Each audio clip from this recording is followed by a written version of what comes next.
wanted to share with you a ship with a similar story to a Shakespearean tragedy, the beautiful but unlucky Achille Lauro.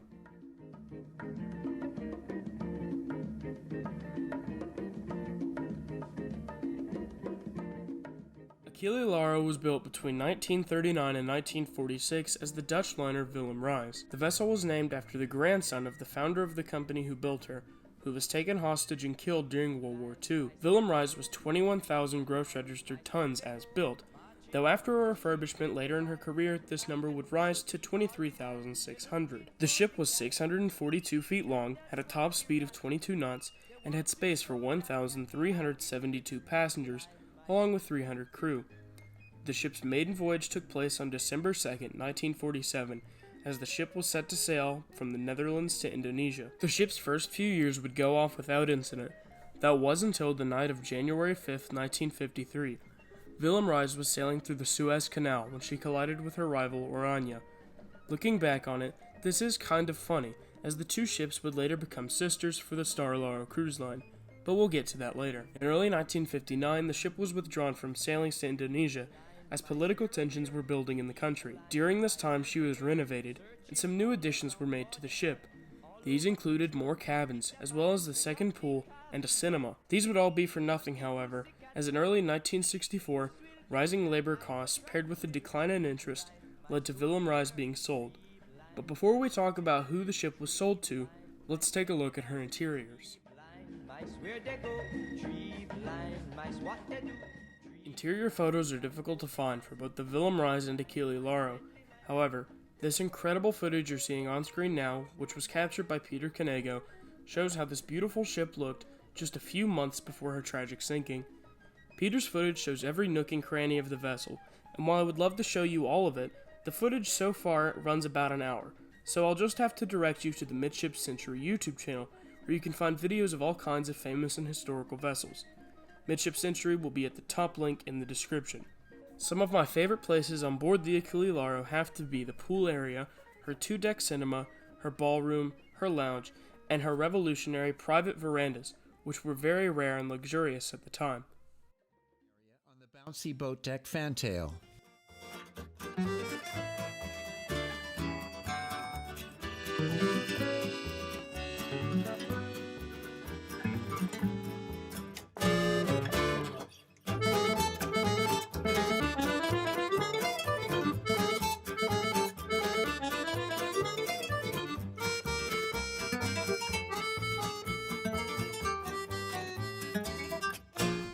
Main deck began at the tip of the Achille Lauro's long, gracious forecastle, where passengers could venture at their own leisure.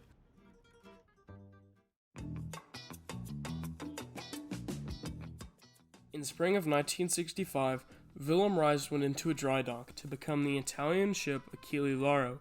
However, while in dry dock, the ship would catch fire. This fire would cause a 6-month delay in her conversion to Achille Lauro.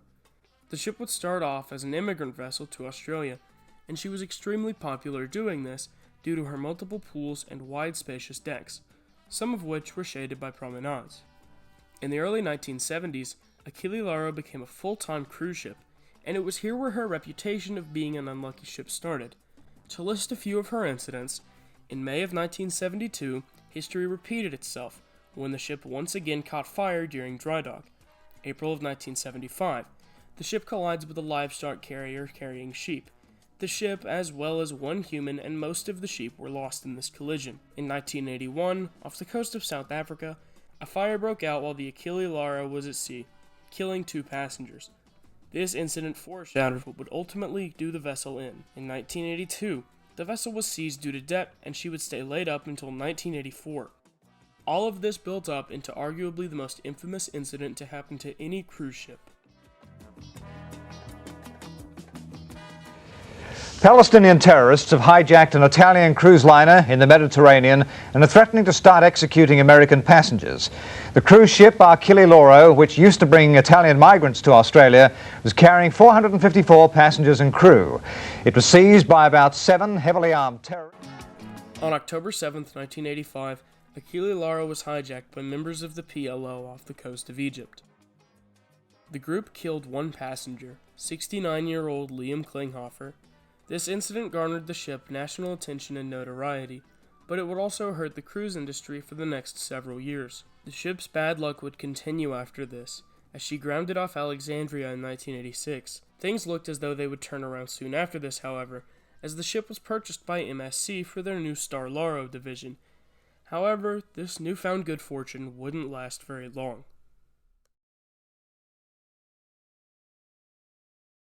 On November the 30th, 1994, Achille Lauro was sailing in the Indian Ocean off the coast of Somalia when the ship caught fire, killing 2 passengers. Efforts were made throughout the day to try and save the vessel, but by mid-afternoon the ship was considered too far gone to be saved. An abandoned ship order was given, and the Achille Lauro was evacuated. The ship would end up burning until December 2nd, when she rolled over and sank, never to be seen again. It's been 27 years since the vessel went down, and there have been no explorations or expeditions to try and find her, meaning the wreck of the Achille Lauro has become lost to time. What are your thoughts on the Achille Lauro? Please let me know in the comments below, and also feel free to leave me ideas for any future vessels to cover. Anyways, with all that out of the way, thank you guys so much for watching, comment, like, and subscribe, and have a good one.